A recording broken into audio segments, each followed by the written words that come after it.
Aquaman is a superhero positively steeped in mythology and magic, but unlike most superheroes, his roots come from a real-life background. From mermaids to sea gods to Atlantis itself, this is the mythology behind Aquaman. Since his debut in 1941, Aquaman has been largely defined by his relationship to the lost continent of Atlantis. In the very earliest comics, Aquaman was the son of a famous underwater explorer who gave him the ability to speak to marine life through the secret wisdom of the abandoned kingdom. By 1959, Aquaman was reimagined as the son of a human father and an Atlantean mother, and was eventually named the King of Atlantis. Now, more than anything else, the lost continent forms the backbone of Aquaman's story. While concepts of Atlantis have evolved over the centuries, the idea originated with the philosopher Plato some 2,400 years ago, when he described an advanced and powerful nation that sank into the sea, possibly intended as a warning against hubris. While Plato likely intended the story to be a metaphor, the concept has been taken varying degrees of seriously since then, with some people legitimately believing in a sunken continent lost in the North Atlantic. Whether you believe there's anyone still living down there, however, is a whole different question. For a long time, the various heroes of DC Comics more or less inhabited their own little universes, until they started crossing over with each other, most notably starting with the 1960s debut of the Justice League of America.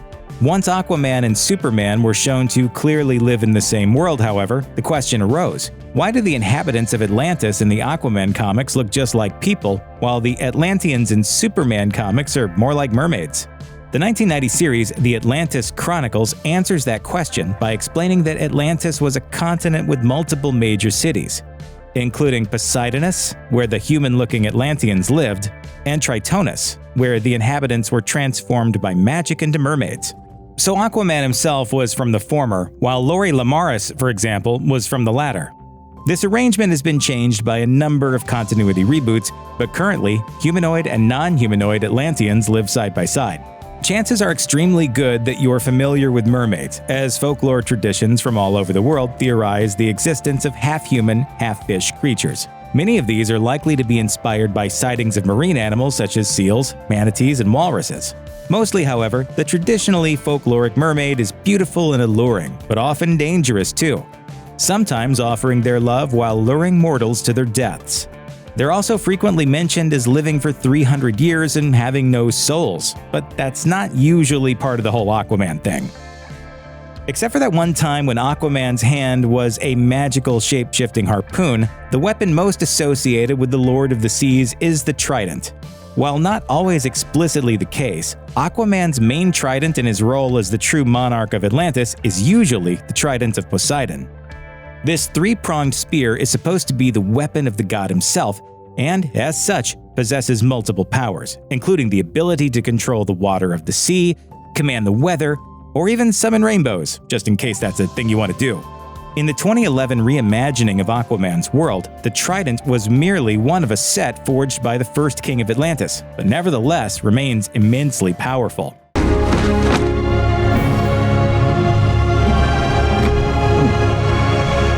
I already got one of those.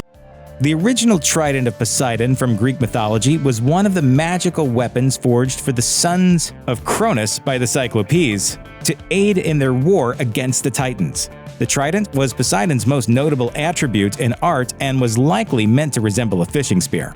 Even in the original mythology, Poseidon was able to use his trident to cause earthquakes, shatter stone, and summon and command storms at sea. No rainbows, though.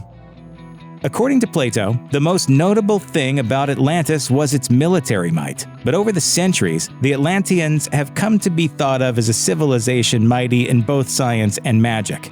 In fact, many believe it was the Atlanteans' magical might that led to their downfall. Theosophical Society founder Madame Blavatsky once claimed that Atlantis was marked with a character of sorcery. The Atlanteans of the later period were renowned for their magic powers and wickedness, their ambition and defiance of the gods. Many other New Age and spiritualist groups and authors have made much of the various wizard powers of Atlantis.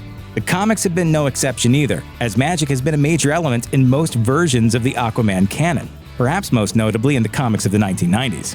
In that version of events, much of Atlantis' history with magic can be traced back to Orion, the Lord High Mage of Atlantis before it went underwater. And while Aquaman's city of Poseidonus focused more on the science side of things, Tritonus and the other lost cities fostered a more magic-based society.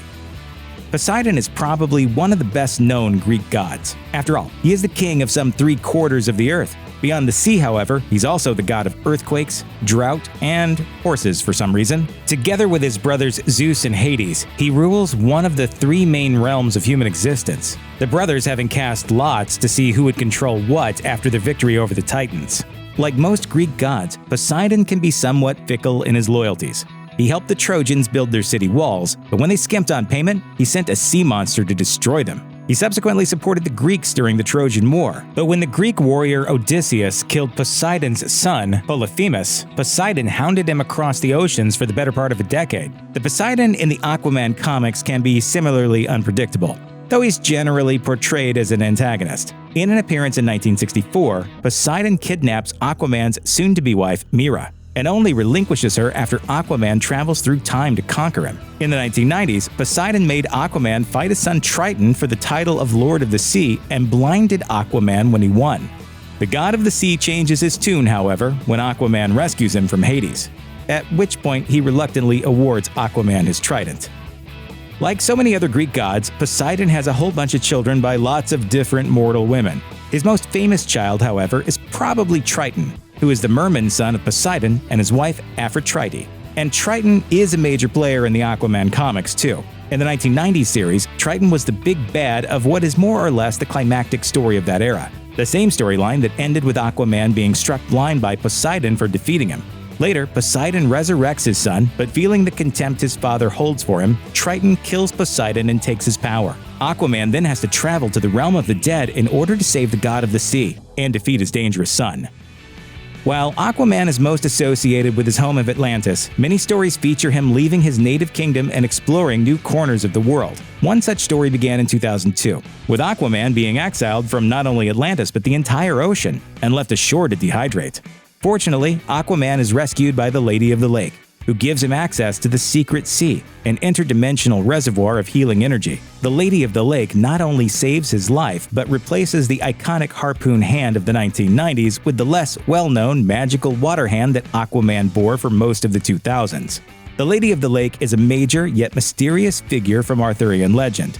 She is an ambiguous and shifting figure, at times benevolent and at other times dangerous, and is most famous for giving Arthur his famous sword Excalibur. Strange women lying in ponds distributing swords is no basis for a system of government.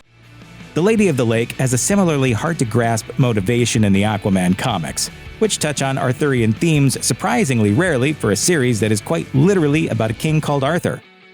In a 2019 story starting in Aquaman number 43, the former king of Atlantis washes up on a small island with no memory of who he is or how he got there. This story, called Unspoken Water, sees the amnesiac Aquaman living among a mysterious and eccentric group of people who hail from many different cultures. In the end, it turns out these people are, in fact, the sea gods of the world, ancient water deities from cultures such as the Aztec, Irish, and Maori. They had been exiled to the island of Unspoken Water for their failure to keep balance in the world's oceans following the battle between the primordial deities Father Sea and Mother Salt. Since that story, these deities have remained major supporting characters in the Aquaman series, and they're all based on real mythology. Mother Salt, for example, is modeled on Namu, a Babylonian sea goddess. Her daughter Kali, usually depicted in the comic as a blue woman with horns and wings, is based on Kaliak, a Gaelic weather goddess known as the Queen of Winter. Other major characters include Wee, who is really Chalchutalikwe, an Aztec storm and sea goddess, and Lok, also known as Tlaloc, the Aztec rain god. Arguably, Aquaman's greatest nemesis is his half-brother Orm, better known as Ocean Master. Rise, Atlantis! Since his debut in the 1960s, Ocean Master has constantly tried to usurp Arthur's throne. But in a subplot that began a few years ago, he tries the most surprising scheme yet, going legit. After seemingly settling down into a peaceful family life on the surface, Orm helps Mera overthrow a pretender to the throne of Atlantis before befriending the young sea goddess Larnea and establishing a refuge for the homeless of Atlantis. He names the new city Dagon, and it seems pretty likely that he is planning to use it to stage a coup against Atlantis. The name Dagon is an ancient one, and was even used for a one-off Aquaman villain in the 1960s. Dagon was said to be a Semitic fertility god usually depicted with a fishtail. As a major god of the Philistines, he appears a number of times in the Bible, including a story from 1 Samuel in which the Ark of the Covenant destroys a statue of him.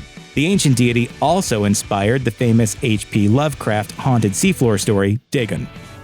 While Atlantis is the most famous lost city to sink beneath the waves, it's far from the only legendary city to populate world folklore. One such place is Thule, also known as Ultima Thule, a mysterious island thought to be at the farthest northern reaches known to the ancient world. The Greek explorer who claimed to have found it described it as a barbaric land full of simple farmers.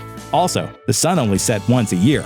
In a story from 2015, Aquaman journeys to Thule, which, rather than an Arctic island full of farmers, turns out to be a dimension of sorcerers exiled from Atlantis following a civil war. Having been recently deposed from the throne of Atlantis, Aquaman encounters refugees from Thule and subsequently has to halt an invasion from the wizard dimension. Other legendary lost cities that have been featured in Aquaman comics include High Brazil, a lost Irish island in myth, and a city of manta ray people in the comics. There's also Tierra na Oji, a fairy tale world of eternal youth in Irish legend and a land of powerful Atlantean magicians in the comics. Likewise, the comics have made use of the land of Mu, a theoretical sunken continent from the Pacific.